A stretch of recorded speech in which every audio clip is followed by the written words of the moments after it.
Bill. I am the founder of basketballpracticeplans.com. We are going to talk about full court press break today and really how to teach it at the youth level. I'm going to walk you through a couple scenarios, hopefully, a couple options for you guys to choose from and think about, and at least start a conversation around. And feel free to just ask a question along the way. Don't feel like you're interrupting me. Just stop, ask a question, or put it in the chat, whatever, however you feel comfortable. Try to monitor both of those things. What else? I think that's it. Why don't we just start diving in? This will be I think a short presentation today, get you guys back out on the court. So all right. Well, before we get started, why don't we do this? Oh my goodness. Sorry guys, my Zoom is giving me some issues right now. I can't see you guys. I gotta fix this. And you can't see me. We can see your desktop. Yeah, you guys see my pretty face though. Come on. Oh, now we do. That's what sells it, right? Price It's of unbelievable unless you see that. Okay, all right. Let's dive in. So I wanted to bring this back. We do these weekly, and sometimes I bring this slide in, and I think it's really important in this particular thing, or this particular topic, to talk about when you're starting to plan your press break, right? You got to break it down into chunks and small bits that they can that the kids can digest. And we want to obviously have a great practice when we go in, and just something for you guys to think about. Make sure you're planning ahead, speak in small sound bites, drill in small bursts. We talk about that a lot.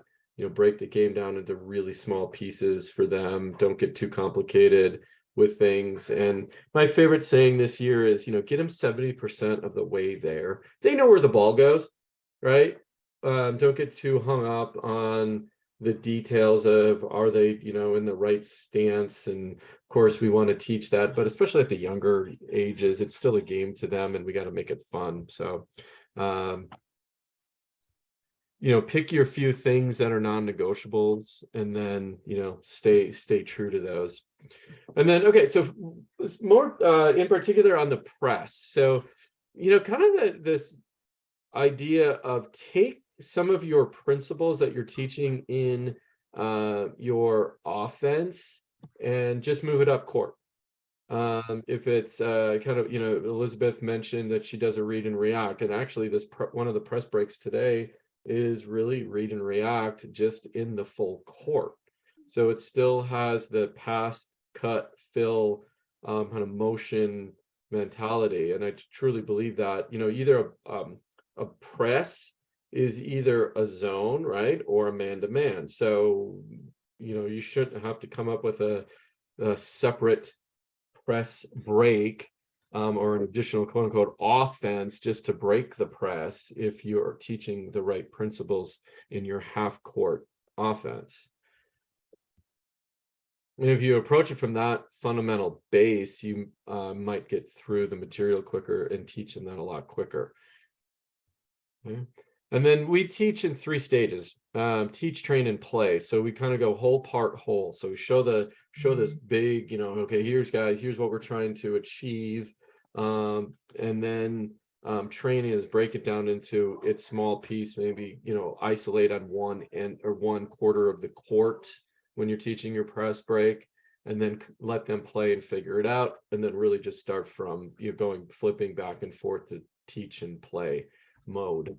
But break it down into really small chunks, just so they get the movements down in every position. We talked about that. Okay, so we're going to go through 8 tips. So if you were part of my how to beat a zone clinic, I'm bringing all of these back. A lot of the same tips you will see on how to beat a zone defense. You'll see the very similar ways to beat a zone press. Okay. But in general, like I said, don't have two offenses. Teach the principles. Obviously you have the fundamentals, you have to teach them anyway, but take your fundamentals of your offense and apply that to the full court. We talked about, teaching the kids how to play. It has simple concepts, but it doesn't matter. The most magical press break isn't going to work if they can't, do certain things on the court anyway, dribbling, passing, cutting. And then we always want to bolt cut. And that is really important when we come to press defense. They hate the movement. If you stand around too much, it's easy for that zone to guard, a zone full court press. Okay.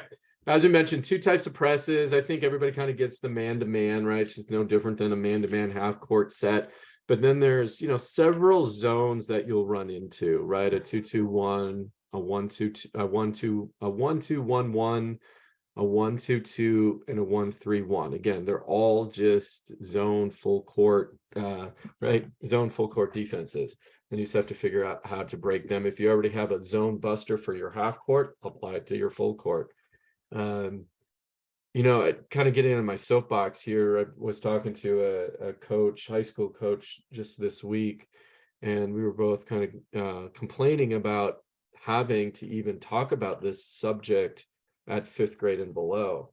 They're still developing, especially at the rec level, and you have limited practices.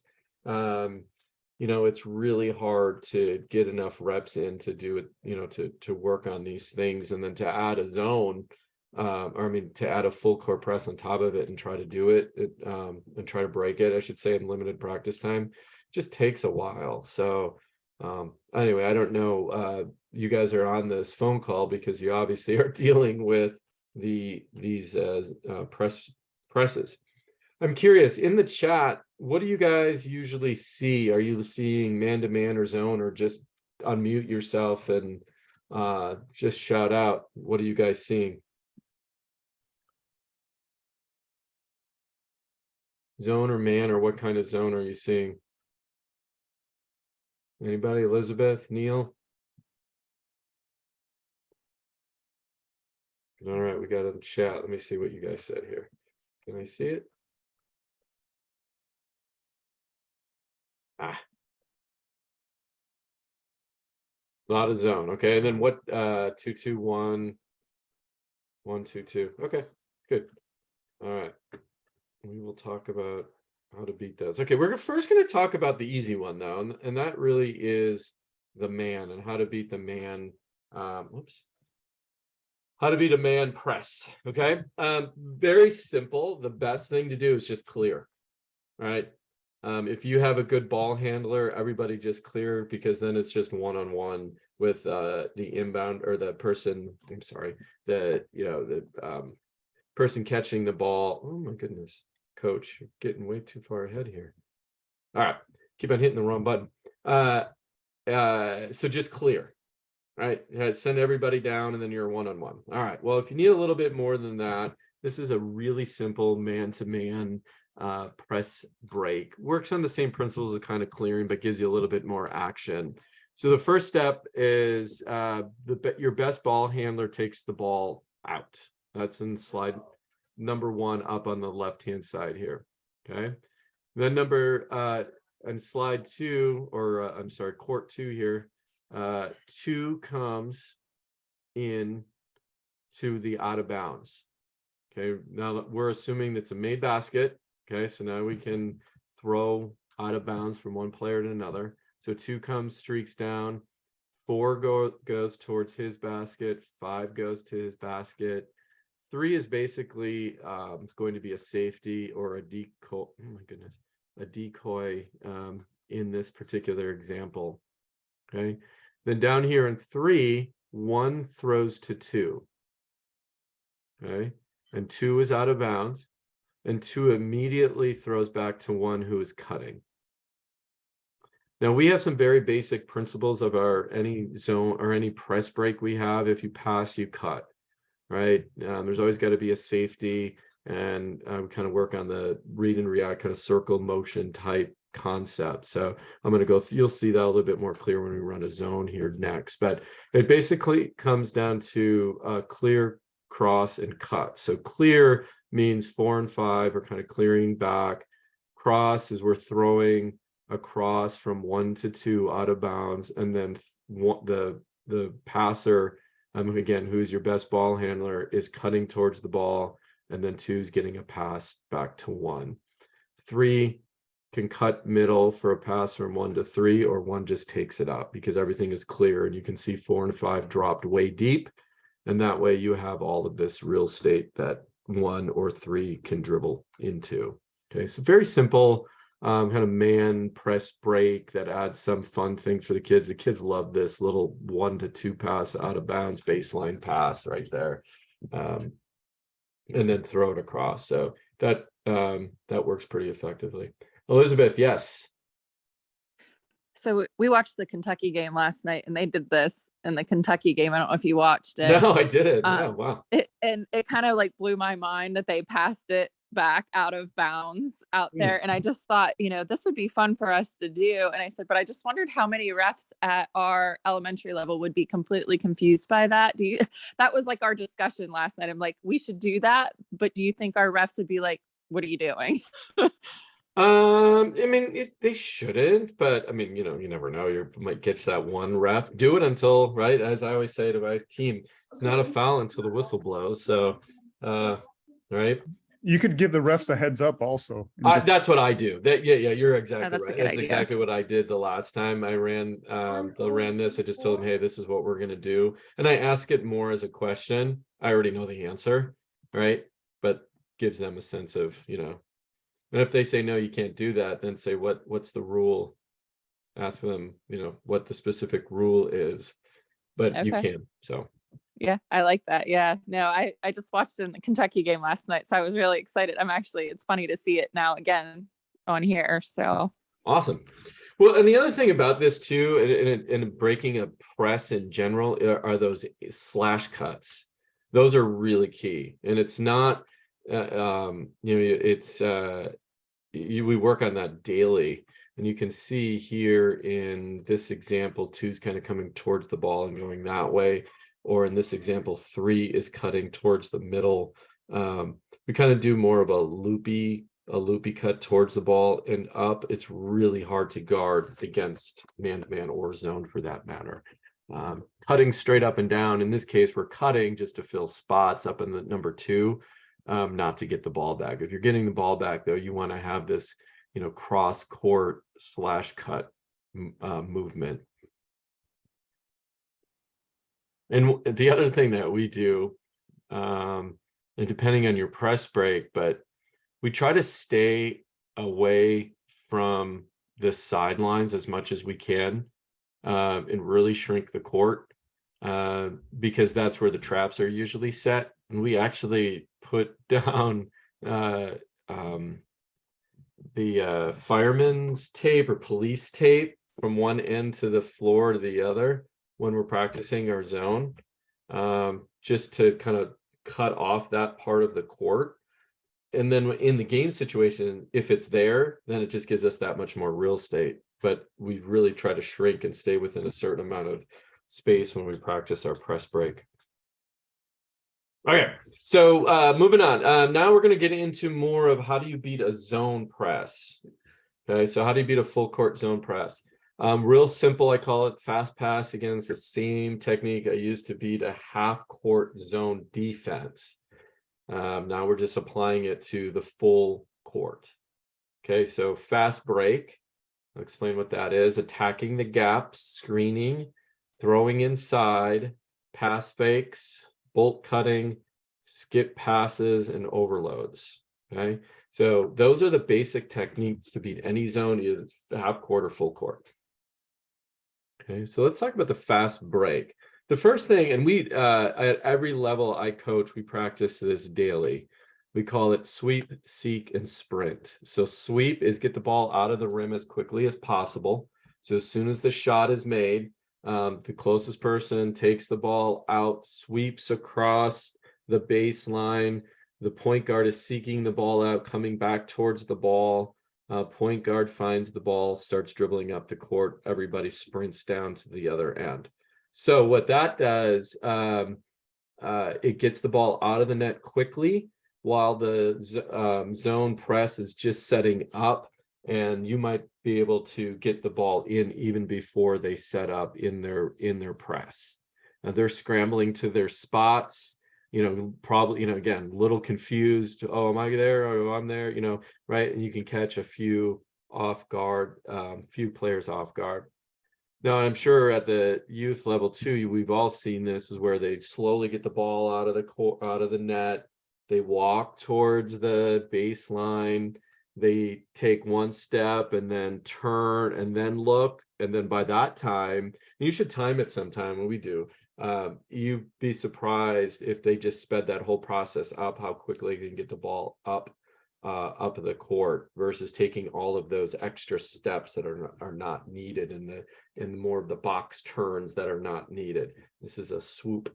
And I'll show you what we do to practice this. So we call it circle sweep. Like I said, it's part of our daily vitamins. Every day we do this drill, even if it's 1 to 2 minutes. They're running full court on something like this. Like I said, it works on getting ball out quickly and putting pressure on the rim.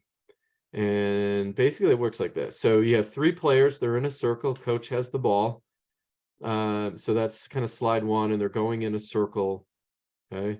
Coach shoots a layup, makes a layup. Closest player grabs the ball out. So in this case, let's say it's 3.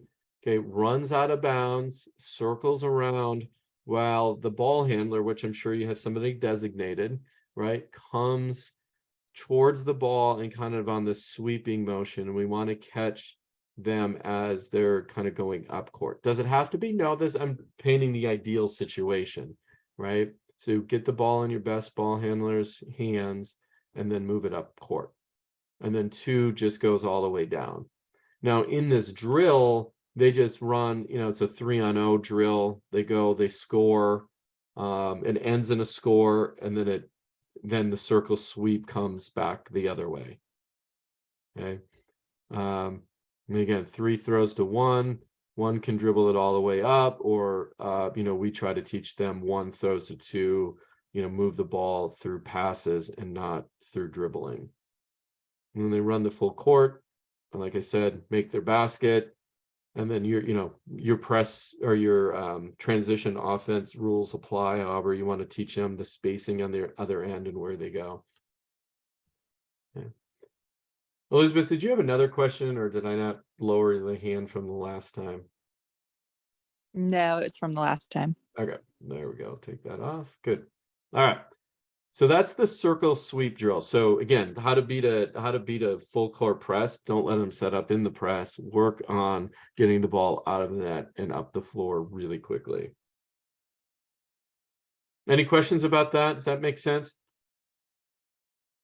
This drill takes, the first time you do it, obviously, it's going to take a little bit longer to make sure everybody understands it. But once it gets going, it takes, we do it 2 to 3 minutes at every practice.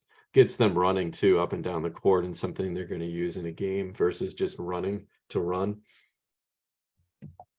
Okay.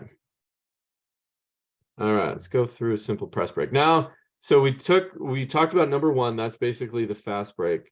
What I'm going to show you next takes care of all of the other things. Attacking the gap, screening, thrown inside, pass fakes. All right. And I'm going to actually going to show this. The basic alignment is this. 1 and 5, or however you do your numbers. Can you guys see that? Is that good? I think so. Yeah. All right. Yeah, 1 and 5. Yeah, 1 and 5 up at the top, 2 and 4, whatever. However again, they're just 1's in front of the, they're kind of staggered over the half court line. Okay, high. And 3's taking up the ball. Okay.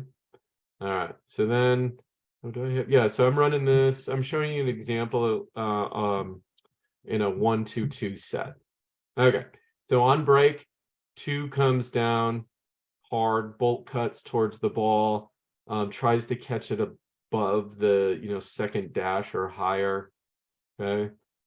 Usually against a zone, they're going to allow you to throw the ball in because they're looking for a trap. And that's what we're kind of betting on. So 2 runs down, 1 runs down at the same time. Okay. Oh, whoops. You know what I did? Sorry. I jumped ahead. It sets up the same way. I showed you the scenarios, not the actual press break, but it's the same thing. Same thing to start. Let's start there. Okay. Try that again. All right. So we got that. We're that far. 3 throws to 2. I'm going to show you like a very basic, form of it. And then we'll walk through a bunch of different scenarios. Okay. So again, 3 throws to 2. Okay. And immediately 3 is going to cut after the ball comes in. Okay. So kind of stepping back here just so we don't miss any actions. Basically what is, as everybody is cutting, as everybody cuts towards the ball. They cut towards the ball to start. Okay. 2 is catching the ball, 4 moved up, 5 moves up. Kind of the 2 and 4 and the 1 and 5 are tied together. All right, next action. Here's where we're relying that X2 and X1 are going to try to trap. Okay, and we kind of want that, as you'll see here next. So 3, right? What are some basic principles? When you pass, you cut. This is where you're going to see the kind of some read and react principles at play here. And as you know, in read and react, the 4 and the 2 are kind of tied. So if 2 fills a spot, 4 fills the next spot up. Same thing with 1 and 5. Okay, so that's why you see some of the circle motion there. All right, what we're trying to do is get the ball back to 3 immediately. Okay. And then we'll see it here in a second. Let me pause, go back. So, and I'll run this all the way through once we, so 3 comes in. And as 3 is kind of coming in here, 1 and 5 are coming in as well. And 1 needs to come in underneath the basket as a safety valve. So they're filling a spot there. 5 then replaces 1. So again, these guys are in motion going towards the ball. 3 is vacating and cutting. We're trying to get it to 3. That's the ideal spot.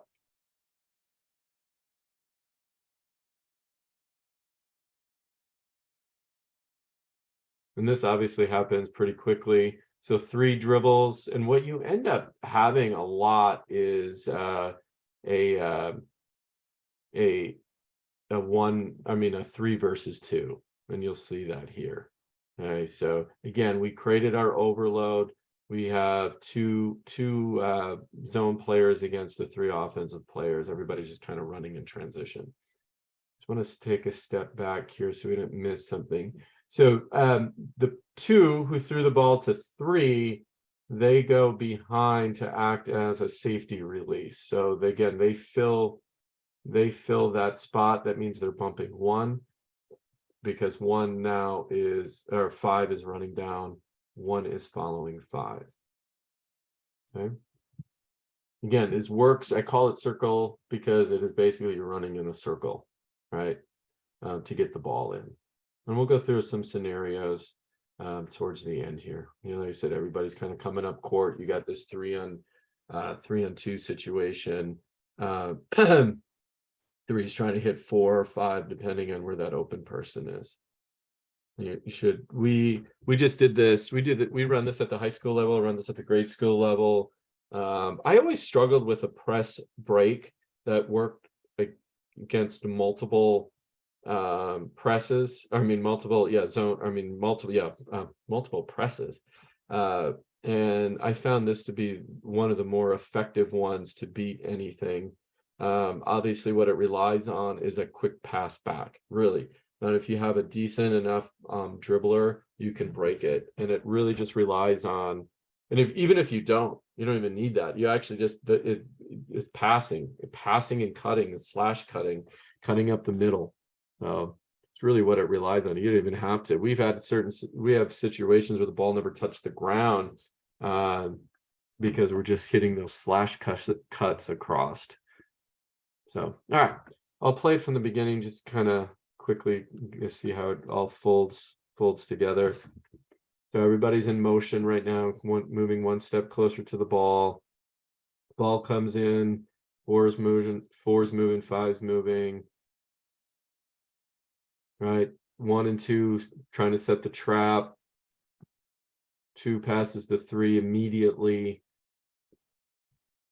5's motion, 1 comes up and fills the safety valve spot.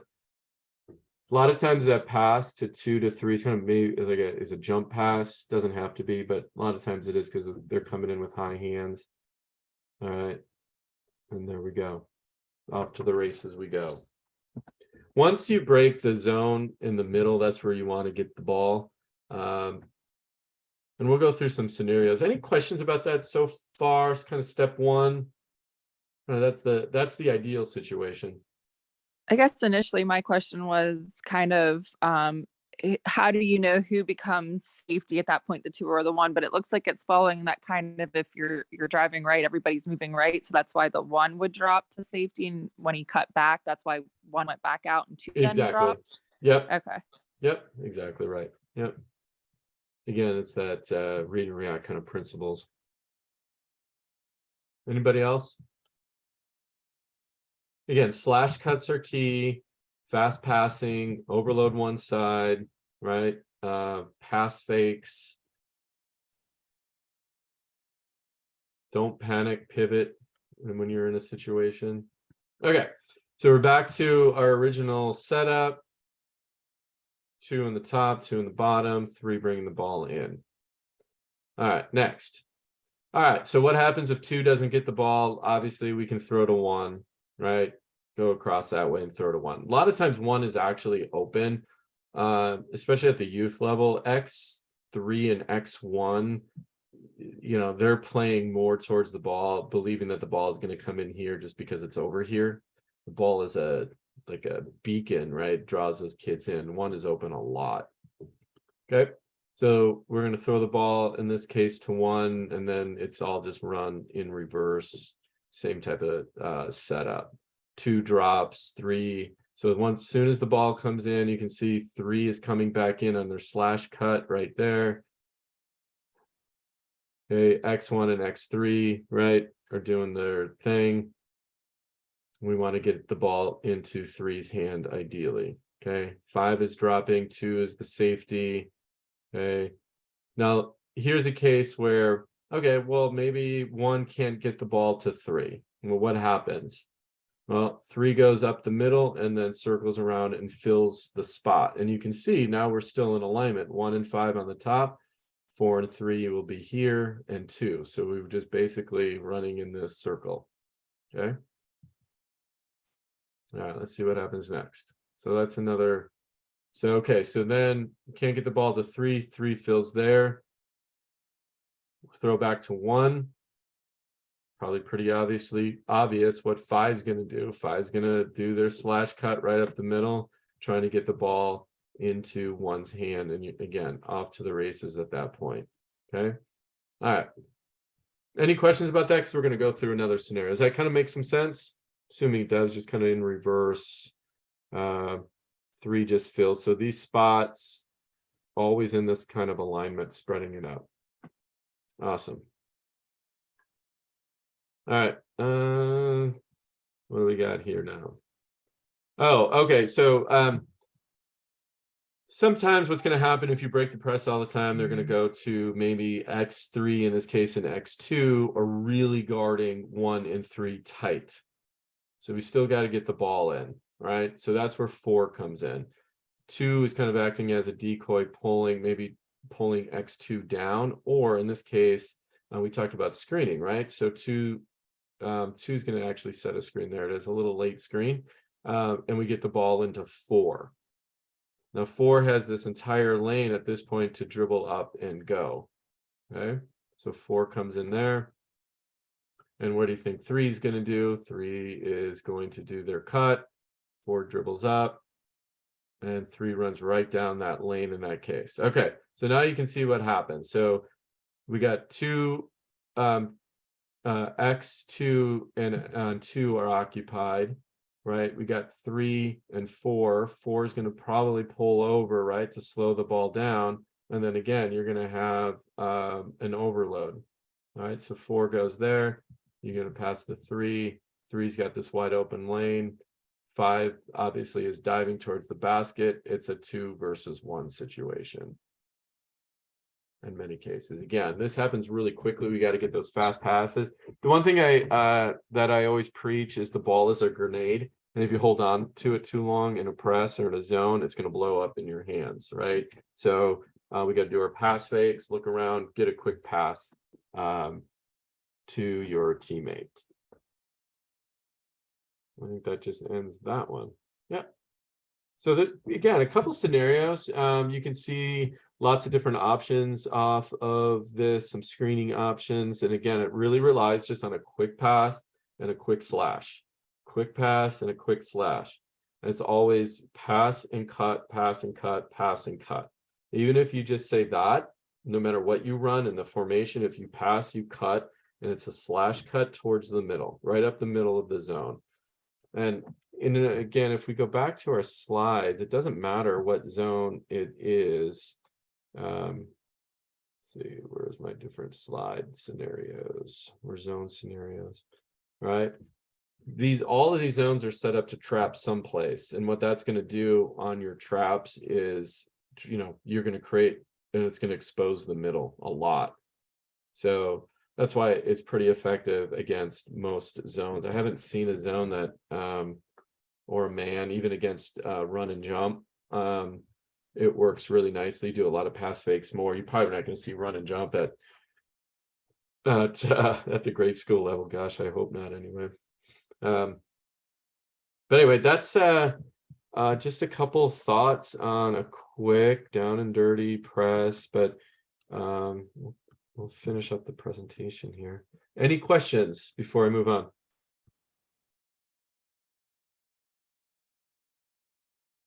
Okay.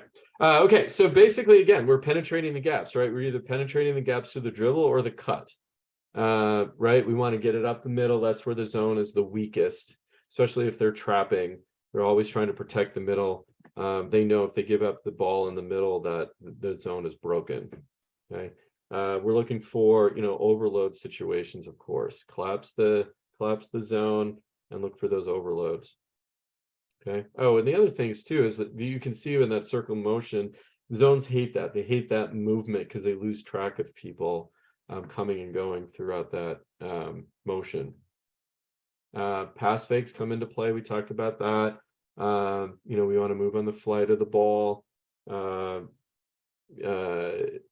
Moving the ball quickly. We talked about the ball as a grenade, right? So fast passing,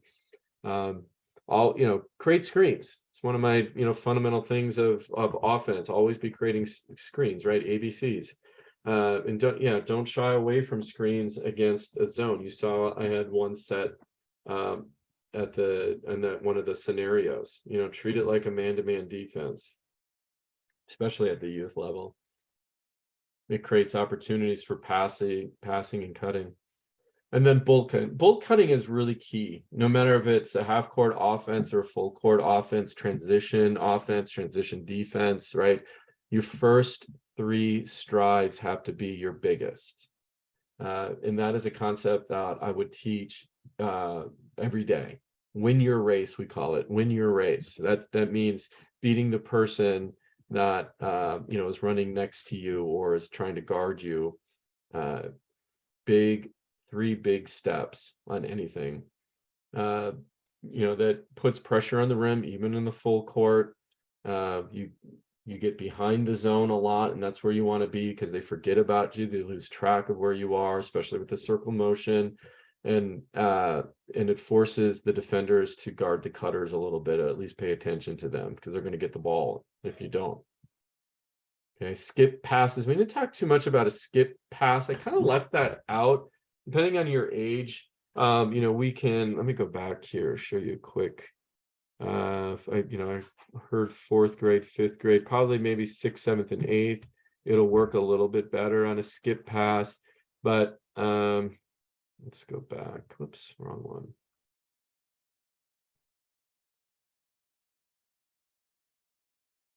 one. The skip pass that's open a lot is 3 throws the ball into 2, the 2 to 5 skip pass is open a lot.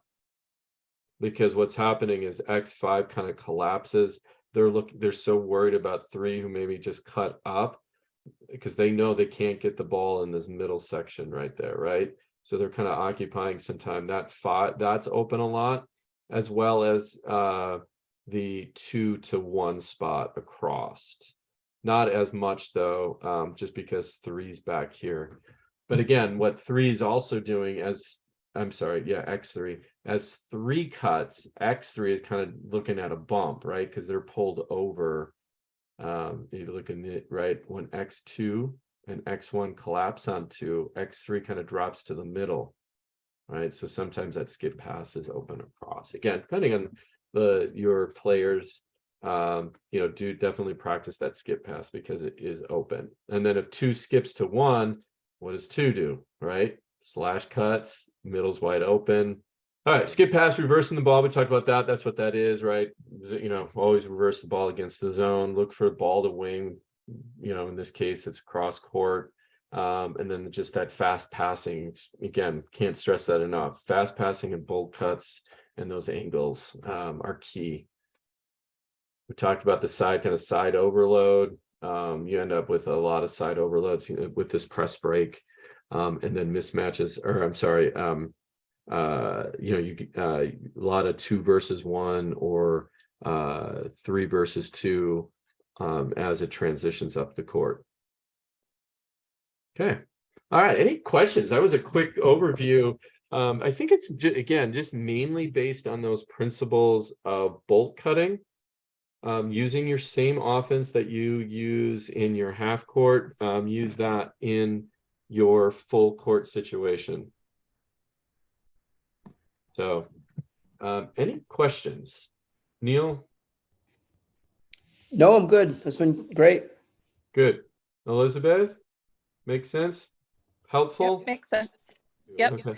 If you want me to review your basketball plans, happy to do that as well. You can just go to basketballpracticeplans.com/win-more-basketball-games and upload your practice plan or a video. If you are recording, I'll take a look at it, give you a few pointers, anything I can do to help have more efficient basketball practices, get more things done in less time is my thing. So all right, coaches, till next time. Appreciate you. Keep on keeping on out there. All right, take care.